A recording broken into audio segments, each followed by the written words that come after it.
Welcome to another Science Summer Safari Family and Teacher Expedition. We're at the west side of Indianapolis at Crown Hill Cemetery, where inside these limestone gates you can see some beautiful art and learn a little history and a lot of science. Come on in. Start your tour by parking here by the Gothic Chapel. If you take a look at this Gothic chapel, it is a beautiful piece of sculptured Indiana limestone. Limestone that's quarried just south of here by Bedford and Bloomington. This limestone, called oolitic limestone, has been used in monuments and buildings all over the United States. The Empire State Building, the Pentagon. This is your chance to use your hand lens and look up close at the small little egg-like sphericals. There it gets its name, oolitic limestone. Once you've had a look at that, head over here to tree number 1 on the tree tour. Let's see if there's any of those oolitic spheres that it gets its name from. Wow, take a look at this. You'll see small little bitty holes that look like little bitty eggs and eggshell from the reaction of how this limestone was formed. So I came behind the Gothic chapel. There's a large obelisk and a flagpole. If you come over here to section 3 and look to your right, tree number 1, it's deceiving because half of it's gone. But we're going to start right over here.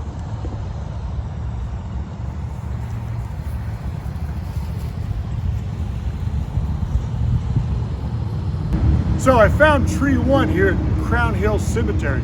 Now why come to Crown Hill? They have over 4,156 trees that they've identified. This is probably the best place in the Midwest to collect leaves. Now when you collect leaves, you're allowed to take leaves. You're not allowed to bring ladders or things like that. But let's take a look at this leaf right here. This is tree number 1, American basswood. And there's 3 ways to tell the identification of a tree. You can learn about its locality, you can learn about its bark, but for me the easiest way is leaf identification. So the American basswood has a heart-shaped leaf, and that's definitely a heart-shaped leaf. It also is alternate. That means there's one here and here and here on the stem. And finally, it has a tooth. It's a tooth leaf. And if you take a look at this right here, you can see all these teeth right around it. American basswood. Not a lot left of the tree, but it's still enough to get us started on tour 1, tree 1. We did not find tree number 2, the persimmon. A lot of the trees have either been cut down or are no longer here, but we found tree 2A, which you can see by this nice blue sign here, a weeping European beech. Now a beech tree, I always knew that if you rub the 2 leaves together, they feel sandy, almost like a beech. But also, the dead giveaway for this tree is the branches and the leaves are pointing down like they're weeping, like they're very sad. Isn't that cool? Check it out up there. That's a gnarly looking tree with down hanging leaflets. And it's called the Weeping European Beech. So there's a couple trees on tour 1. Let's see what else we can find. So we're here at the cemetery at Crown Hill, and not only are there lots of trees and leaves to be looking at, but you also don't want to forget about the grave markers. They're made out of limestone in most cases. Absolutely beautiful craftsmanship. You can see the leaves, you can see the bird, it almost looks like a tree that's fitting in right with the trees all around us. This one was actually carved over 100 years ago. So don't forget to check out all of these beautiful features as you're going from tree to tree to look at the leaves. Don't forget to look at all the other attractions all around. Wow, even sitting and taking a break here, you can learn some science. This beautiful tree that was cut down gives an opportunity for you to count the rings. Every ring, thick and small, represents a growth year. And this tree, I was already at about 70 right here. And you can learn a lot about the age of a tree. In fact, scientists, archaeologists use this type of tree dating dendrochronology to learn how old something is by a tree that is left in an archaeological site.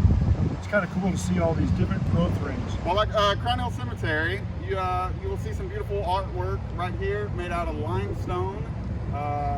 This is about 145 years old. So I found this place to sit. It's actually limestone that's been carved into a tree and a lovely place to take a rest, to look around, and not only to study some of the historical significance of Crown Hill Cemetery, but for me, the science of trees and the geology and natural resources of these rocks. There's gray granite, black granite, obsidian. I've even seen some red granite, all this limestone. So while you're here, take in the beauty, learn a little bit about the geology of this place. So we're at tree number 3, which is the sassafras tree. This is a tree that is native to Indiana and is really well known for its leaves. You'll see it has a different variety of leaves. This one first, this one has 3 lobes. Then you have another, and to me it kind of looks like a mitten. That's how I always identify this tree. And you can see it just has the 2 lobes on this one. And then you have the last one, which is an entire, and all 3 are found on one tree. Another way to identify this tree is to also look and see that it's alternating leaves. If you look over here, you can see the vine, and this is a really good way to identify the leaves. You can see this one, the stem comes off here, then it goes up and over and up and over, and it's alternating back and forth. It's a great way to see this leaf. You can also identify it by its nice smooth surface, as well as if you scrape it just a little bit, you're going to get a really nice spicy scent.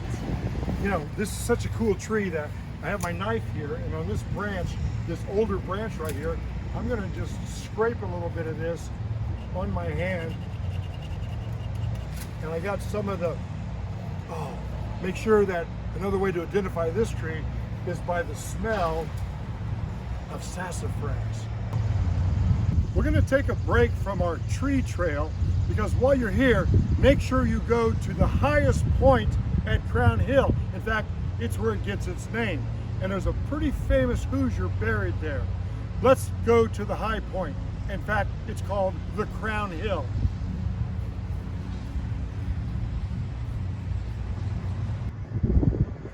Well, it's a long way up to the top of this hill. In fact, this is called Crown Hill Cemetery because of all the hills in Marion County. When this cemetery was formed in 1863, this was the crowning hill, or the highest hill in the county, and that's why they made this a cemetery. It first was a forest, which gave way to farmland, and then it became a cemetery and a modern cemetery. But today it's more of an urban green space, a place to come to relax and get away from the city and the traffic and the noise. But I'm sitting here at James Whitcomb Riley's burial place, a famous Hoosier poet that a lot of stories have been written about. And they said that after he died, children left coins, and to this day people still leave coins here to help pay for the maintenance and his burial site. So I'm going to leave this penny right here. And thanks, James Whitcomb Riley, for not only your poems, but also your commanding view of our city.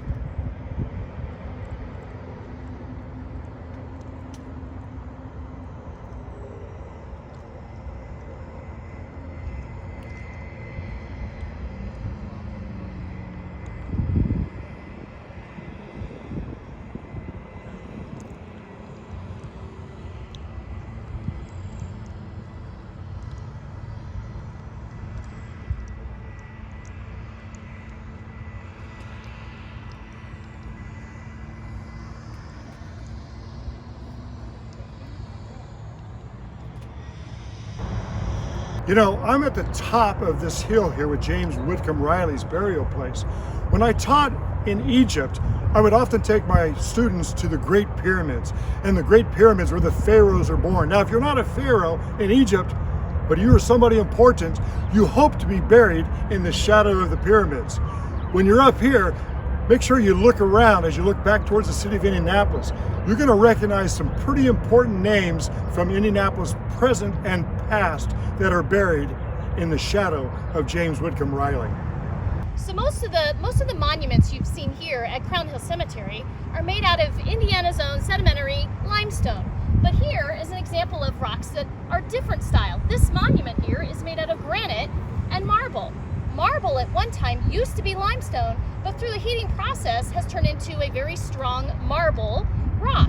Come and look at all the different examples you'll find throughout the cemetery.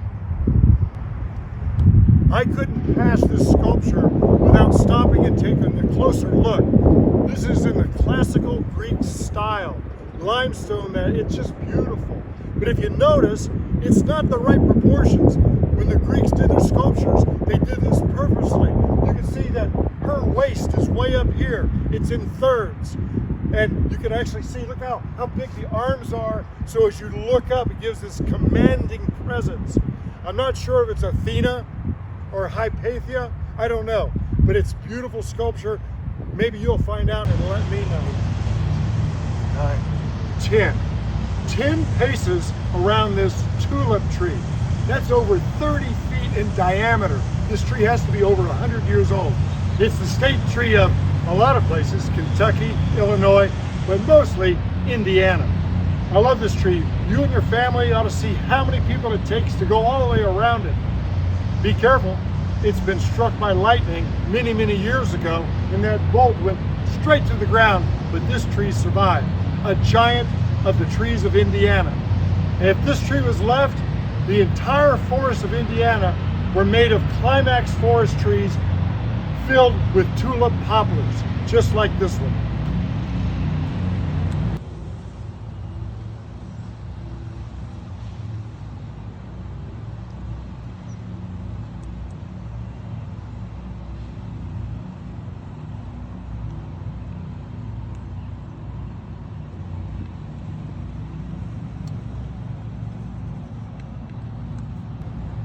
Walking back toward the Gothic chapel, and you also want to stop along the road and you'll see our 23rd president of the United States, Benjamin Harrison. Check it out. So did you ever wonder how you could tell how tall a tree is? Well, we're finally going to find out how to use that math, sixth graders, you've always been using. Ratios. Here's a real life example.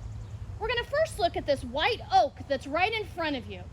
If you can see, Mr. Crosslin can't even touch almost can barely touch those leaves. But what he can see is he can see how long the shadow is. 3, 6, 9, 12, 15, 18, 21 feet. 21 feet. Well, we're going to use Justin to help us out with the other side of the math. We're going to find out how tall Justin is and how tall his shadow is. He's 6 feet tall. 6 feet tall. How long is his shadow? 3 feet. 3 feet. So that means Justin is a 2-to-1 ratio. So his height versus his shadow is 2-to-1. We can do the same thing with the tree. We know that the tree's shadow is 21 feet. So we can do a 2-to-1 ratio. So we're going to take 21 and times it by 2. And that tells us that that tree is 42 feet tall. You can do the math on all the other trees just with a little bit of sun and a shadow and measure your own.